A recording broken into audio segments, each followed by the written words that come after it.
On Capitol Hill, Defense Secretary Lloyd and Secretary of State Antony Blinken are set to testify before the Senate Appropriations Committee today. They're hoping to garner support for the White House's proposed funding bill to finance aid for Ukraine and Israel, among other security-related initiatives. Our Christina Ruffini is following all of this from Washington, and she joins us now to discuss. So, Ruffini, what can we expect the secretaries to say today? How will they make their case? They're going to make the same case that we heard President Biden make in a speech about over a week ago, which is that these two nations are tied together and the funding for them is tied together, that they are both fighting for freedom and democracy. But that's a hard sell, and they're going to have to try to convince detractors in both parties that it is in America's best interest to spend billions of dollars on security situations overseas. So we have this kind of competing bill now being floated by the House. The new House Speaker is pushing a standalone funding bill for Israel. And I think it would, the money, which $14 billion, I think it's actually more than what Biden was pledging for Israel in the bigger bill. They want to take it out of the IRS money, which is part of how President Biden said he was going to pay for a lot of his expenditures, which he was going to recoup a lot of the money through the IRS. Why is this route a non-starter, as President Biden put it, for the White House? I mean, listen, there's a lot of shenanigans happening when it comes to this much money, and that's true. There's strategy on the White House side, too. Let's use the word strategy, not shenanigans. I apologize. The reason the president and the White House is tying these two issues together is because there are detractors for both funding issues on both sides of the party. Look, there's a lot of, sorry, I've got a little bit of feedback. I'm just gonna take this out real quick. There's a lot of bipartisan support for both, but the issue is there are Democrats who are not all in on giving this money to Israel, and there are Republicans who are starting to pull back from wanting to fund Ukraine. So the theory is by tying these both together and throwing in funding for Indo-Pacific and Asia and throwing in some funding for the border, that they are gonna be able to say, look, it's all or nothing, right? Everybody wants something, but everybody can't have everything unless we all get on board and we all vote for all of this together. So that's their theory. It's either a thumbs up, thumbs down, and they're hoping the other priorities that the different people in these parties want, like especially, you know, Republicans are usually very supportive of funding for Israel, right? So they're hoping they can shout down the detractors in the Republican Party who are pulling back from wanting to fund Ukraine by saying, look, you can't get this $14 billion for Israel unless you also give us $61 billion for Ukraine. And in order to try to make this palatable to your voters back home, we're agreeing to do some of the other things you've been asking, like funding the border and putting more money in the Indo-Pacific region to counter China.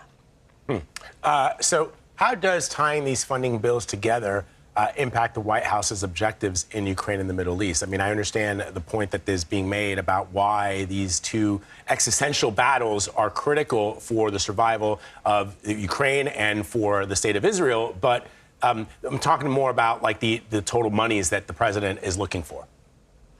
I think it's less of a monetary argument here, and the dangers are political, right? The argument is a little stretched, and even American allies have said, look, we support, some of the countries in Europe have said, look, we support both these issues, but I don't think we want to tie them together because they're very different conflicts, right? The war in Ukraine is a defensive war. It was invaded by Russia. That's the issue there. The war in Israel is also, the Israelis would argue, a defensive war, but as we all know, there are greater politics around it, and it's a much more complicated issue. So a lot of people have said, look, let's keep these two issues separate, and then we can debate them on their own merits. And by tying them together, the president risks undercutting some of his arguments and some of his justifications. The other issue is there's a lot at stake in the Israeli-Hamas war, and there's a lot of proxy powers that could get involved. So what we see in successive administrations, every administration for the past 15 years has said, we're going to pivot out of the Middle East, we're going to focus on Asia, we're going to focus on other strategic priorities. And every time there is a conflict that draws the U.S. back into Middle East focus. You know, at first in this administration, it was Afghanistan. Then they tried to pivot. Then they had Ukraine. And now they're back in the Middle East again. So this is a priority that seems to take precedent over so many other not more pressing, but issues that are sought after by the administration because of the proxy powers that are involved and because of how badly this could spiral out of control if the war escalates. It requires so much attention that there is a fear in Kyiv and there's a fear in Ukraine that this could pull focus and money away from the war there at some point. And I guess another factor for the president that he's already considered is this is a mighty big ask at one time when we're talking about Republicans. But there's a reason for that, Anne Marie. There's a reason for that. Okay, let's hear that.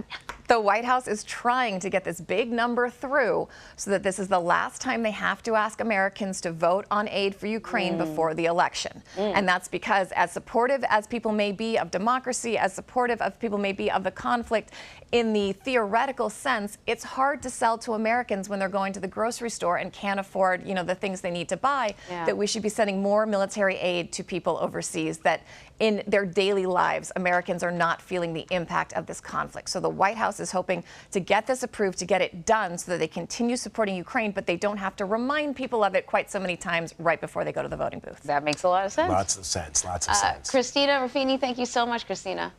Thank you.